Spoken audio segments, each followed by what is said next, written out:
Hello दोस्तों, हमारे YouTube channel शौर्य competition पर आप सभी का स्वागत है। और दोस्तों, आज की इस वीडियो में हम 27 अप्रैल 2024 के करंट अफेयर के सभी इंपॉर्टेंट क्वेश्चन को डिस्कस करने वाले हैं, जो सभी कॉम्पिटिटिव एग्जाम की दृष्टि से महत्वपूर्ण हैं। तो दोस्तों, चलिए स्टार्ट करते हैं। और वीडियो स्टार्ट करने से पहले कल की क्लास का क्विक रिवीजन कर लेते हैं, यानी 26 अप्रैल की क्लास का। दोस्तों, DRDO ने सबसे हल्का BIS लेवल 6 प्रतिरोधी बुलेट प्रूफ जैकेट बनाया है। और इस जैकेट पर 6 स्नाइपर की गोली का क्या किया गया है, टेस्ट किया गया है, परीक्षण किया गया है। और 6 स्नाइपर की गोलियों का भी इस जैकेट पर कोई असर नहीं हुआ है। और स्वामी इंद्रदेवमन की जो पुस्तक है adventure of A travelling monk A memoir, ठीक है, ये हाल ही में अभी लॉन्च की गई है, ठीक है। और दोस्तों, इस पुस्तक में स्वामी इंद्रदेवमन ने एक साधु की यात्रा के एडवेंचर के बारे में बताया है।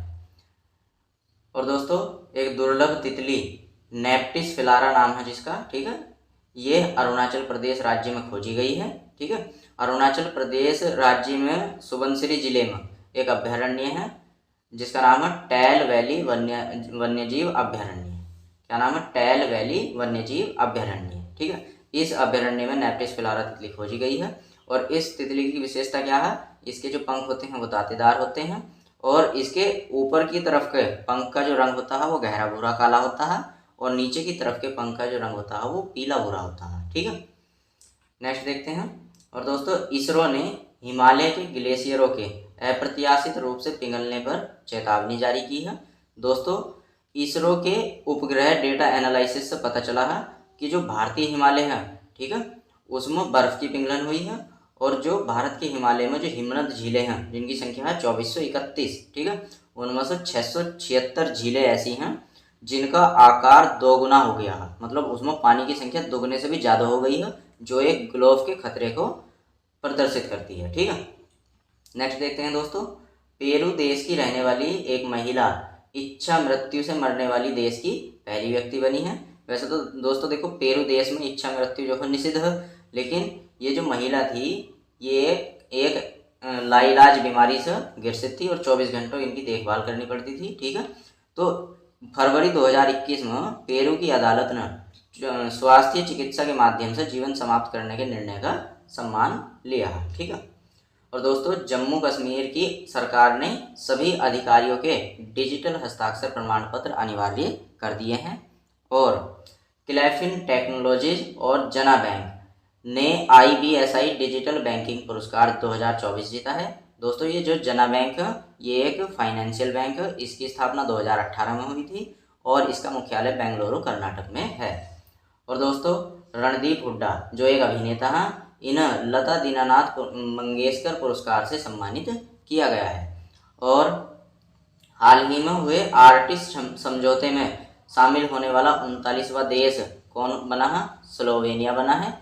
और दोस्तों, ये जो आर्टेमिस कार्यक्रम है ये क्या है? ये 2026 तक मनुष्य को चंद्रमा पर वापस ले जाने का एक अमेरिकी नेतृत्व वाला प्रयास है। और दोस्तों, 19 अप्रैल 2024 को 39 देशों ने इस समझौते पर हस्ताक्षर किए हैं, ठीक है। नेक्स्ट देखते हैं। और दोस्तों, भारत फिलीपींस देश को ब्रह्मोस मिसाइलों का निर्यात करेगा, ठीक है। और दोस्तों, ये जो डील हुई है, ये निर्यात करने की जो डील हुई है ये $375 मिलियन यानी लगभग 3000 करोड़ रुपए में हुई है। और दोस्तों, जो ब्रह्मोस मिसाइल है ये एक ऐसी मिसाइल है जो 10 मीटर की ऊंचाई पर उड़ान भर सकती है और रडार की पकड़ में भी नहीं आती, ठीक है। इसको मार गिराना जो हो वो लगभग असंभव है, ठीक है। तो दोस्तों, अगर आप करंट अफेयर की इस क्लास को यानी 26 अप्रैल की क्लास को डिटेल में देखना चाहते हो तो इसका लिंक मैंने डिस्क्रिप्शन में दिया है, आप जाकर देख सकते हो। और दोस्तों, यदि आपको हमारी वीडियो पसंद आ रही हो तो आप लाइक कर लें, और अगर चैनल पर पहली बार विजिट कर रहे हैं तो चैनल को सब्सक्राइब कर लें। तो चलिए बढ़ते हैं आज के करंट अफेयर पर। क्वेश्चन नंबर 1, हाल ही में भारत और किस देश ने HR विकास समझौते ज्ञापन पर हस्ताक्षर किए हैं? Option A Canada, option B USA, option C Cambodia, option D Philippines. तो दोस्तों, इसका सही आंसर है option number C Cambodia. Bharat और कंबोडिया ने HR विकास समझौते ज्ञापन पर हस्ताक्षर किए हैं। और दोस्तों, ये जो समझौता है ये कितने वर्षों के लिए किया गया है? ये 5 वर्षों के लिए किया गया है, ठीक है। और दोस्तों जो कंबोडिया है, कंबोडिया की राजधानी है नोम पेन, और इसकी कंबोडिया की मुद्रा क्या है, कंबोडियाई रियल, और कंबोडिया के प्रधानमंत्री कौन है, हुन सेन। ठीक है। और दोस्तों HR की फुल फॉर्म क्या होती है, ह्यूमन रिसोर्सेज, ह्यूमन रिसोर्सेज।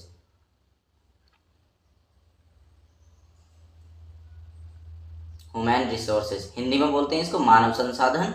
और ये क्या होता है, ह्यूमन रिसोर्सेज क्या होता है, ये एक ऐसा व्यवसाय का ऐसा भाग है, ठीक है, जो नौकरी आवेदकों को ढूंढने, भर्ती करने और प्रशिक्षण देने के लिए जिम्मेदार होता है। ठीक है। नेक्स्ट इंपॉर्टेंट पॉइंट देखते हैं भारत के बारे में कुछ इंपॉर्टेंट पॉइंट। दोस्तों हाल ही में भारत फिलीपींस देश को ब्रह्मोस मिसाइलों का निर्यात करेगा, और ये जो निर्यात हुआ है ये $375 मिलियन में हुआ है। ठीक है, लगभग 3000 करोड़ रुपए में। ठीक। और दोस्तों हाल ही में भारत ने 130 किलोमीटर की मारक क्षमता वाली अस्त्र मार्क 2 मिसाइल का परीक्षण करने की घोषणा की है। और भारत हाल ही में ब्रिटेन ने भारत में अपनी पहली महिला उच्चायुक्त किस, लिंडी कैमरून को नियुक्त किया है। और विश्व का दूसरा सबसे बड़ा मोबाइल फोन उत्पादक देश कौन बना है, भारत बना है। और दोस्तों पहला कौन है, पहला चीन है। ठीक है। और हाल ही में भारत ने डिजिटल सेवाओं के निर्यात में चीन को पीछे छोड़ दिया है। और हेनले पासपोर्ट इंडेक्स 2024 में भारतीय पासपोर्ट की स्थिति 95वें स्थान पर रहा भारतीय पासपोर्ट। ठीक है। और भारत के वैज्ञानिकों ने केले के रेशों के उपयोग से इकोखंड ड्रेसिंग बनाई है। अब ये इकोखंड ड्रेसिंग क्या होता है, इसके बारे में मैंने आपको पिछली वीडियो में अच्छे तरीके से समझाया है। वैसे ये घावों के लिए एक पर्यावरण अनुकूल ड्रेसिंग होती है। ठीक है। और आपको तो पता ही है कि भारत में केले की खेती जो हो विश्व में सबसे ज़्यादा होती है, तो इसलिए केलों के रेशियो की मात्रा भी यहाँ पर काफ़ी मात्रा में पाई जाती है। ठीक है। और नेक्स्ट देखते हैं दोस्तों, डेनमार्क ने भारत में हरित ईंधन गठबंधन की शुरुआत की है। और भारत की पहली महिला रोबोट व्योमित्र, इनका नाम है व्योमित्र, ये अंतरिक्ष में उड़ान भरेंगे। ठीक है। नेक्स्ट चलते हैं क्वेश्चन नंबर 2 पर। हाल ही में SJVN ने किस राज्य में भारत की पहली हरित हाइड्रोजन परियोजना शुरू की है। ऑप्शन है Madhya Pradesh, option B Assam, option C Tamil Nadu, option D Himachal Pradesh. दोस्तों इसका सही answer option number D, Himachal Pradesh. और दोस्तों हिमाचल प्रदेश की राजधानी गर्मियों के मौसम में तो शिमला होती है, और सर्दियों के मौसम में धर्मशाला होती है। ठीक है। और दोस्तों हिमाचल प्रदेश के मुख्यमंत्री कौन है, तो सुखविंदर सिंह सुक्खू हिमाचल प्रदेश के मुख्यमंत्री हैं। और हिमाचल प्रदेश के गवर्नर कौन है, यानी राज्यपाल, तो शिव प्रताप शुक्ला यहाँ के राज्यपाल हैं। और दोस्तों जो SJVN होता है इसकी फुल फॉर्म क्या होती है, इसकी फुल फॉर्म होती है सतलुज जल विद्युत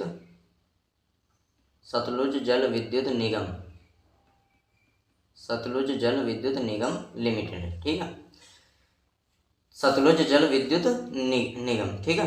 दोस्तों इसकी स्थापना कब हुई थी, तो इसकी स्थापना 24 मई 1988 को हुई थी।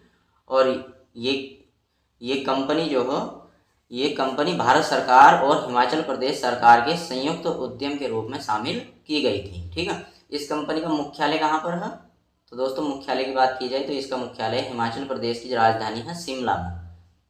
ठीक है। गर्मियों के मौसम में जो राजधानी रहती है हिमाचल प्रदेश की, शिमला, यहाँ पे इसका क्या है, मुख्यालय है। ठीक है।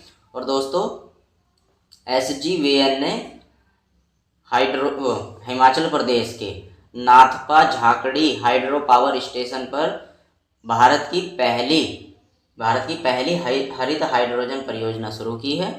और दोस्तों ये परियोजना HVOF, इसका क्या मतलब होता है, हाई वेलोसिटी ऑक्सीजन फ्यूल, ठीक है, कोटिंग सुविधा के लिए हाइड्रोजन का ये उत्पादन करेगी, और साथ में 25 किलोवाट बिजली भी पैदा करेगी।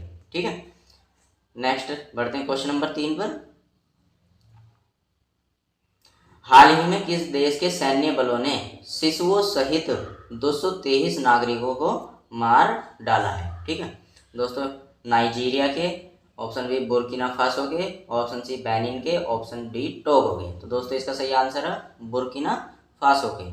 ठीक है दोस्तों, बुर्किना फासो के सैन्य बलों ने 56 बच्चों के सहित 223 नागरिकों को हाल ही में मार दिया है। और दोस्तों जो बुर्किना फासो है ये एक पश्चिम अफ्रीका का स्थलरुद्ध देश है और इसकी सीमा किस किस से लगती है? माली देश, नाइजीरिया देश, बेनिन, टोगो, घाना और कोटे डी आइवर, इन देशों से लगती है। और दोस्तों इसकी राजधानी कहाँ पर है? तो इसकी राजधानी है ओगाडोगु में। ओगाडोगु इसकी राजधानी है और इसकी मुद्रा क्या है? इसकी मुद्रा है पश्चिम अफ्रीकी CFA फ्रैंक, इसकी क्या है? मुद्रा है। और इसके अंतरिम राष्ट्रपति कौन है? इब्राहिम ट्रेओरे। ठीक है, नेक्स्ट देखते हैं क्वेश्चन नंबर 4। हाल ही में ICC पुरुष T20 विश्व कप का 2024 का ब्रांड एम्बेसडर किसे नियुक्त किया गया है? Option A Virat Kohli, option B Usain Bolt, option C Cristiano Ronaldo, option D Mahendra Singh Dhoni. तो दोस्तों इसका सही answer option number B, Usain Bolt को। उसेन बोल्ट को क्या ICC पुरुष T20 विश्व कप 2024 का ब्रांड एम्बेसडर नियुक्त किया गया है। और दोस्तों ICC की फुल फॉर्म क्या होती है? International cricket council. और दोस्तों जो ये उसेन बोल्ट हैं ये जमैका, ठीक है, जमैका देश के एक अंतर्राष्ट्रीय धावक हैं। इन्होंने 8 बार ओलंपिक में स्वर्ण पदक जीता है। ठीक है, और दोस्तों ICC का मुख्यालय कहाँ पर है? तो दोस्तों ICC का मुख्यालय कहाँ पर है? तो इसका मुख्यालय है दुबई में। ठीक है, और दुबई कहाँ पर है? संयुक्त अरब अमीरात यानी UAE का एक सबसे घनी आबादी वाला शहर है ये। ठीक है, और UAE संयुक्त अरब अमीरात की राजधानी कहाँ है? Abu Dhabi. ठीक है, ये क्या है? संयुक्त अरब अमीरात की राजधानी है। ठीक है, चलिए दोस्तों और देखते हैं इसके इंपॉर्टेंट पॉइंट। दोस्तों सिट्रोन के नए ब्रांड एम्बेसडर किसको बनाए गए हैं? MS धोनी को बनाए गए हैं। ठीक है, और स्पेस इंडिया का ब्रांड एम्बेसडर संजना सांघी को बनाया गया है। और दोस्तों एयरटेल का ब्रांड एम्बेसडर शाहरुख खान को बनाया गया है। और दोस्तों प्यूमा इंडिया का ब्रांड एम्बेसडर मोहम्मद शमी को बनाया गया है। और भारत पेट्रोलियम का ब्रांड एम्बेसडर किसे? नीरज चोपड़ा को बनाया गया है। और दोस्तों बेटी बचाओ बेटी पढ़ाओ का ब्रांड एम्बेसडर किसे? साक्षी मलिक को बनाया गया है। और फ्लिपकार्ट के ब्रांड एम्बेसडर के रूप में किसे? शिखर धवन को नियुक्त किया गया है। चलिए देखते हैं क्वेश्चन नंबर 5। दोस्तों हाल ही में ICC महिला T20, हाल ही में ICC महिला, वो पुरुष था ये महिला है। ठीक है, T20 विश्व कप 2024 का ब्रांड एम्बेसडर किसे नियुक्त किया गया है? Option A Harinder Singh, option B Harmanpreet Kaur, option C Deepti Sharma, option D Sana Mir. तो दोस्तों इसका सही आंसर है option number D, Sana Mir. Sana Mir को ICC महिला T20 विश्व कप 2024 का ब्रांड एम्बेसडर नियुक्त किया गया है। और दोस्तों ये सना मीर पाकिस्तान की पूर्व क्रिकेट कप्तान और क्रिकेट कमेंटेटर हैं। ठीक है, और ये पाकिस्तान की 100 विकेट लेने वाली पहली गेंदबाज हैं। ठीक है, और दोस्तों ये ICC महिला T20 विश्व कप कहाँ हो रहा है? UAE के अबू धाबी में हो रहा है। ठीक है, और इसमें 10 महिला टीमों ने भाग लिया। ठीक है, इंपॉर्टेंट पॉइंट देखते हैं दोस्तों। हाल IPL से संबंधित है ये। ठीक है, क्रिकेट से संबंधित है। हाल ही में IPL में 200 विकेट लेने वाले पहले गेंदबाज कौन बने हैं? युजवेंद्र चहल बने हैं। और दोस्तों हाल ही में IPL में शीर्ष विकेट लेने वाले छठे गेंदबाज कौन बने हैं? सुनील नारायण बने हैं। और भारतीय खिलाड़ी रोहित शर्मा IPL में 250वां मैच खेलने वाले दूसरे खिलाड़ी बने हैं। और दोस्तों IPL में सबसे ज़्यादा रन बनाने का रिकॉर्ड सनराइजर्स हैदराबाद टीम ने बनाया है। कितना? 287 रन बनाकर इन्होंने विश्व रिकॉर्ड बना दी, सर्वाधिक रन बनाने का रिकॉर्ड बना दिया है। और हाल ही में T20 क्रिकेट में 7000 या अधिक रन बनाने वाले 8वें भारतीय कौन बने हैं? तो ये सूर्य कुमार यादव बने हैं। और दोस्तों IPL में सबसे ज़्यादा शतक लगाने वाले खिलाड़ी कौन हैं? विराट कोहली हैं। और IPL में सबसे ज़्यादा विकेट लेने वाले खिलाड़ी कौन हैं? युजवेंद्र चहल हैं। और दोस्तों महेंद्र सिंह धोनी 7000 T20 रन बनाने वाले इकलौते विकेट कीपर बने हैं। और हाल ही में T20 में 500 छक्के लगाने वाले पहले भारतीय कौन बने हैं? रोहित शर्मा बने हैं। और दोस्तों T20 में सबसे ज़्यादा विकेट लेने वाले खिलाड़ी कौन है? टीम सऊदी बने हैं। ये सभी क्रिकेट से संबंधित की पॉइंट भी आपको याद रखना है। चलिए बढ़ते हैं नेक्स्ट क्वेश्चन नंबर 6 की ओर। हाल ही में किसने एशियाई U20 का मतलब होता है अंडर-20 एथलेटिक्स चैंपियनशिप में स्वर्ण पदक जीता है? Option A Ekta Dey, option B Ranveer Singh, option C Anurag Singh, option D उपरोक्त सभी। तो दोस्तों इसका सही आंसर ऑप्शन नंबर डी, उपरोक्त सभी। इन तीनों के तीनों यानी एकता डे, रणवीर सिंह और अनुराग सिंह तीनों ने ही एशियाई U20 अंडर-20 एथलेटिक्स चैंपियनशिप में स्वर्ण पदक जीते हैं। ठीक है दोस्तों, जो एकता सिंह है इन्होंने महिलाओं की 3 किलोमीटर यानी 3000 मीटर, ठीक है, स्टीपल चेंज में स्वर्ण पदक जीता है। और स्टीपल चेंज क्या होती है? स्टीपल चेंज क्या होती है? ये एक ऐसी दौड़ होती है जिसमें पानी से संबंधित बाधाएं होती हैं, और वह चाहे खुली बाधाएं हो चाहे सादा पानी जो हो रास्ते में भर दिया जाए, ठीक है। और रणवीर सिंह ने, जो रणवीर सिंह है, इन्होंने पुरुषों की 3 किलोमीटर स्टीपल चेंज में स्वर्ण पदक जीता है। और दोस्तों जो अनुराग सिंह है, इन्होंने पुरुषों की शॉर्ट पुट स्पर्धा में, कौन सी स्पर्धा में? शॉर्ट पुट स्पर्धा में, ठीक है, स्वर्ण पदक जीता है। दोस्तों शॉर्ट पुट क्या होता है? शॉर्ट पुट में, इस वाले खेल में क्या होता है, एक भारी गेंद को सबसे ज़्यादा दूर तक जो फेंक देता है, ठीक है, ये भारी गेंद को फेंकने की क्या है, इस स्पर्धा है, ठीक है। चलिए नेक्स्ट क्वेश्चन नंबर 7 देखते हैं। हाल ही में किसने world shooting para sport tournament में स्वर्ण पदक जीता है? Option A Mona Agarwal, option B Veronika Vadovicova, option C Anna Benson, option D Amir Ahmad Bhat. दोस्तों इसका सही answer option number A Mona Agarwal. Mona Agarwal India की रहने वाली है और इन्होंने world shooting para sport tournament में स्वर्ण पदक जीता है। दोस्तों इन्होंने महिलाओं की 10 मीटर एयर राइफल में स्वर्ण पदक जीता है। और दोस्तों जो वेरिनिका वाडोविकोवा है, ये स्लोवाकिया देश की रहने वाली हैं और इन्होंने इसी 10 मीटर एयर राइफल में रजत पदक जीता है। और दोस्तों जो अन्ना बेसन है, ये स्वीडिश की रहने वाली है और इन्होंने 10 मीटर एयर राइफल में ही कांस्य पदक जीता है, ठीक है। कौन सा पदक? कांस्य पदक। और दोस्तों अमीर अहमद भट्ट, ये भारत के रहने वाले हैं और ये जम्मू कश्मीर के हैं, ठीक है। और इन्होंने 25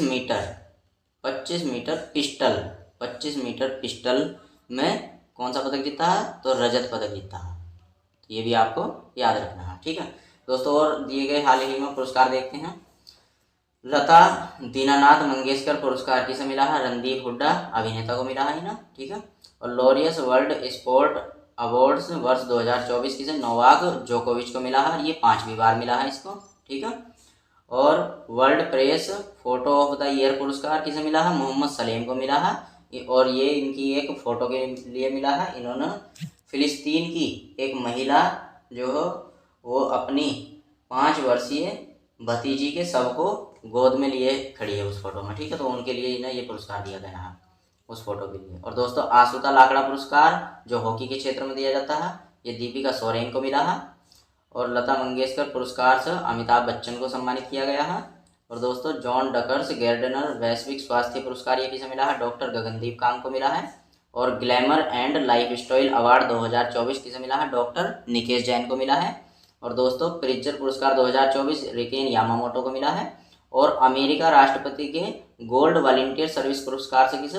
लोकेश मुनि को सम्मानित किया गया है। और दोस्तों नीदरलैंड के इरास्मस पुरस्कार 2024 से अमिताभ घोष को सम्मानित किया गया है। और दोस्तों एबेल पुरस्कार 2024 जिसको गणित का नोबेल भी कहते हैं, ये मिशेल टेलाग्रैंड को मिला है। और मिस वर्ल्ड ह्यूमैनिटेरियन अवार्ड ये नीता अंबानी को मिला है। ये सभी पुरस्कार भी आपको याद रखने हैं, ये हाल ही में दिए गए पुरस्कार हैं। नेक्स्ट देखते हैं क्वेश्चन नंबर 8। हाल ही में किसे एक्सिस बैंक के नए सीईओ और एमडी के रूप में पुनः नियुक्त किया गया है? Option A Amitabh Chaudhary, option B Vivek Agarwal, option C Keki M Mistry, option D Nidhi S Jain. तो दोस्तों इसका सही आंसर है option number A Amitabh Chaudhary को एक्सिस बैंक के नए सीईओ और एमडी के रूप में दोबारा से नियुक्त किया गया है, ठीक है। और दोस्तों इससे पहले ये 1 जनवरी 2019 को एक्सिस बैंक का इन्हें सीईओ और एमडी बनाया गया था, ठीक है। और ये अब जो है ये 3 वर्ष के लिए पुनः सीईओ और एमडी बने हैं किसके? एक्सिस बैंक के। और दोस्तों इससे पहले अमिताभ चौधरी जो हैं ये 9 वर्ष के लिए एचडीएफसी बैंक में कार्यरत रह चुके हैं, ठीक है। दोस्तों जो एक्सिस बैंक की स्थापना 1993 ईस्वी में हुई थी और कहाँ पर हुई थी? अहमदाबाद में हुई थी, ठीक है। और दोस्तों इसका मुख्यालय कहाँ पर है? तो इसका मुख्यालय मुंबई में है, ठीक है। कहाँ पर है? मुंबई में है। ये भी आपको याद रखना है। चलिए बढ़ते हैं क्वेश्चन नंबर 9 की ओर। इंपॉर्टेंट पॉइंट देखते हैं दोस्तों। निधि एस जैन को कॉटन कॉरपोरेशन ऑफ इंडिया का सीवीओ मुख्य सदस्यता अधिकारी नियुक्त किया गया है। और दोस्तों हाल ही में FIU भारत के निदेशक के रूप में किसे? विवेक अग्रवाल को फिर से नियुक्त किया गया है। और दोस्तों हाल ही में केकी एम मिस्त्री को HDFC लाइफ इंश्योरेंस बोर्ड का अध्यक्ष नियुक्त किया गया है। और इंटेल जो एक कंप्यूटर चिप निर्माता है, इसने भारत क्षेत्र प्रमुख के रूप में संतोष विश्वनाथन को नियुक्त किया है। और दोस्तों जगजीत पवाड़िया को अंतर्राष्ट्रीय नारकोटिक्स नियंत्रण बोर्ड के लिए चुना गया है। और दोस्तों कोंकण रेलवे कॉरपोरेशन के नए सीएमडी के रूप में कौन, संतोष कुमार झा नियुक्त हुए हैं। और दोस्तों राजीव सिंघल को टाटा इंटरनेशनल ने प्रबंध निदेशक के रूप में नियुक्त किया है। और रवि कोटा ने असम के मुख्य सचिव के रूप में कार्यभार संभाला है। और हाल ही में एयर इंडिया ने जयराज सनमुगम को वैश्विक हवाई अड्डा परिचालन प्रमुख नियुक्त किया है। तो ये सभी के सभी इंपॉर्टेंट की पॉइंट भी आपको याद रखने हैं। चलिए बढ़ते हैं क्वेश्चन नंबर 9 की ओर। हाल ही में विश्व बौद्धिक संपदा दिवस कब मनाया गया है? 24 अप्रैल, 25 अप्रैल, 26 अप्रैल, 27 अप्रैल। दोस्तों इसका सही आंसर है ऑप्शन नंबर सी, 26 अप्रैल को विश्व बौद्धिक संपदा दिवस मनाया गया है। और दोस्तों बात की जाए कि ये 26 अप्रैल को ही क्यों मनाया गया है, तो दोस्तों 26 अप्रैल 1970 में बौद्धिक संपदा संगठन की स्थापना हुई थी। और ये दिवस बौद्धिक संपदा अधिकारों के बारे में अधिक जागरूकता पैदा करने के लिए मनाया गया है। दोस्तों और इम्पोर्टेंट दिवस देखते हैं जो अभी हाल ही में मनाए गए हैं। 3 अप्रैल को हिंदी रंगमंच दिवस मनाया गया है। और 4 अप्रैल को अंतर्राष्ट्रीय खदान जागरूकता दिवस मनाया गया है। 5 अप्रैल को राष्ट्रीय समुद्री दिवस मनाया गया है। और 6 अप्रैल को राष्ट्रीय हस्तनिर्मित दिवस मनाया गया है। और 7 अप्रैल को विश्व स्वास्थ्य दिवस मनाया गया है। और 8 अप्रैल को CRPF शौर्य दिवस मनाया गया है। और 9 अप्रैल को विश्व होम्योपैथी दिवस मनाया गया है। और दोस्तों 11 अप्रैल को राष्ट्रीय सुरक्षित मातृत्व दिवस और साथ में विश्व पार्किंसंस दिवस मनाया गया है। और 12 अप्रैल को मानव अंतरिक्ष उड़ान का अंतर्राष्ट्रीय दिवस मनाया गया है। और 13 अप्रैल को जलियांवाला बाग नरसंहार दिवस मनाया गया है। और 14 अप्रैल को राष्ट्रीय डॉल्फिन दिवस और विश्व क्वांटम दिवस मनाया गया है। और दोस्तों 15 अप्रैल को विश्व कला दिवस मनाया गया है। और 16 अप्रैल को विश्व आवास दिवस और पुलिस दिवस मनाया गया है। और 17 अप्रैल को विश्व हीमोफीलिया दिवस मनाया गया है। और दोस्तों 18 अप्रैल को विश्व विरासत दिवस या विश्व धरोहर दिवस मनाया गया है। और दोस्तों 19 अप्रैल को विश्व लीवर दिवस मनाया गया है। और 20 अप्रैल को राष्ट्रीय हमशक्ल दिवस मनाया गया है। और 21 अप्रैल को सिविल सेवा दिवस मनाया गया है। और 22 अप्रैल को अंतर्राष्ट्रीय मातृ पृथ्वी दिवस मनाया गया है। और 23 अप्रैल को विश्व पुस्तक और कॉपीराइट दिवस के रूप में मनाया गया है। तो ये सभी दिवस भी आपको याद रखने हैं। चलिए बढ़ते हैं क्वेश्चन नंबर 10 की और ये लास्ट क्वेश्चन है हमारा। हाल ही में किसके बाद भारतीय पासपोर्ट दुनिया में दूसरा सबसे सस्ता पासपोर्ट बना है? Option A USA, option B UAE, option C UK, option D रूस। USA का मतलब संयुक्त राज्य अमेरिका, UAE का मतलब संयुक्त अरब अमीरात और UK का मतलब है दोस्तों यूनाइटेड किंगडम। और रूस को तो आप जानते हैं, सोवियत संघ रूस। दोस्तों इसका सही आंसर है ऑप्शन नंबर बी UAE, संयुक्त अरब अमीरात। संयुक्त अरब अमीरात दुनिया में सबसे सस्ता पासपोर्ट देता है। और दोस्तों भारत दूसरा मतलब संयुक्त अरब अमीरात के बाद भारतीय पासपोर्ट दुनिया का दूसरा सबसे सस्ता पासपोर्ट है। और दोस्तों भारतीय पासपोर्ट की जो कीमत है वो कितनी है? वो $18.07 यानी कि लगभग डॉलर, ठीक है, यानी कि लगभग अगर इसको इंडियन रुपीज़ में कन्वर्ट करें तो लगभग 505 रुपये की कीमत है। और ये 10 वर्ष के लिए एलिजिबल होता है, ठीक है, 10 वर्ष के लिए होता है, ठीक।